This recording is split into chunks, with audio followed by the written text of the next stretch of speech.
Kitu cha pili wanachotumiaga hii mishikaki, hii mishikaki. Kitu cha pili wanachotumiaga, hutumia sifa ambazo si za kweli.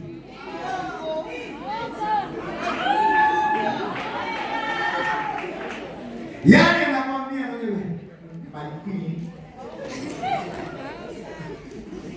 Yaani anakusifa na anakupamba na sifa ambazo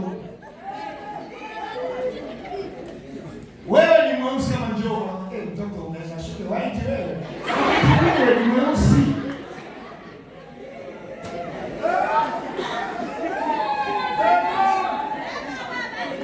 Hata wewe kama mimi nakufundisha na mimi unaona kwa mimi mweupe kweli.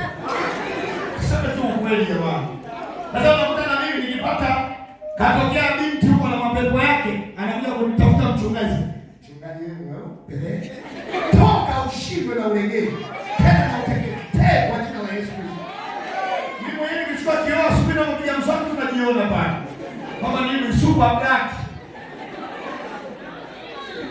Wewe ni mweupe wapi? Umeanzaje kwa mfano? Toka huko. Uongo mwingine wote shetani atakataa siku ya mwisho. Sema amina. Jambo la tatu, marafiki. Marafiki huchochea maneno. Marafiki wa kijingi. Lakini pia misaada. Msaada wote kuna mtego.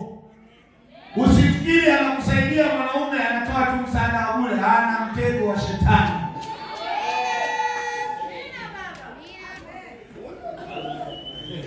Wangapi wanaelewa hivi? Amen. Akusaidie wewe mamake. Akusaidie wewe dadake. Ukiona umechukua ujue shimo la jehanamu. Wewe mnaruka kesi nimepita. Sisi bwana huyu kama wewe usijevu. Jana unajua ile kaka yule jamani kuna watu wanauma. Anauma huyo sio mbaya na shetani anamjua huyo. Lakini jambo jingine la kuepuka si kupeana namba SMS za mapenzi.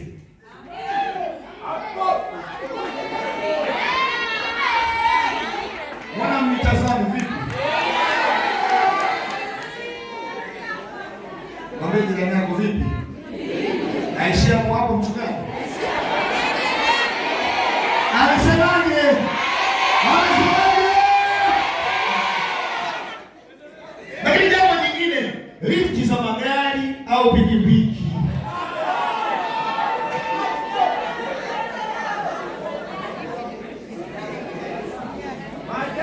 Mmemaliza mkesha kanisani kwenu, kaka yake ana bodaboda na kanada unaelekea.